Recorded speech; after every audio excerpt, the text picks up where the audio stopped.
नववर्षाच्या स्वागतासाठी सगळेजण सज्ज झालेले आहेत. मात्र अतिउत्साही जे अनेक पर्यटक असतात ते गडकिल्ल्यांवर जातात आणि तिथे पावित्र्य भंग करतात असा आक्षेप घेत भाजपचे जे आमदार आहेत अमित गोरखे यांनी विधानसभेतही प्रश्न उपस्थित केला आणि अशा कृत्य करणाऱ्या पर्यटकांना आपण त्याच भाषेत उत्तर देणार आहोत असा इशारा देखील त्यांनी आज पत्रकार परिषदेमध्ये दिलेला आहे. स्वतः आपल्यासोबत अमित गोरखे आहेत, आपण त्यांच्याकडनं जाणून घेऊया. अत्यंत महत्त्वाचे प्रश्न तुम्ही पहिल्याच अधिवेशनामध्ये मांडलेले आहेत. नवीन वर्षाचं स्वागत तर सगळेजण करणारच आहेत, मात्र तिथे भानही राखणं गरजेचं आहे असं तुम्ही म्हणतात.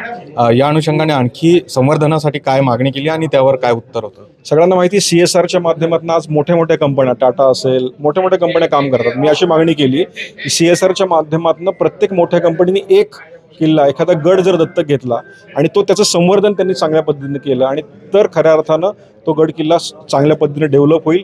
तिथे अनेक शिवप्रेमी त्या ठिकाणी येतील आणि त्याचबरोबर बरेच उत्साही कार्यकर्ते त्या ठिकाणी जात असतात. अशा ठिकाणी सेल्फी काढण्याचा प्रयत्न मोहर होतो.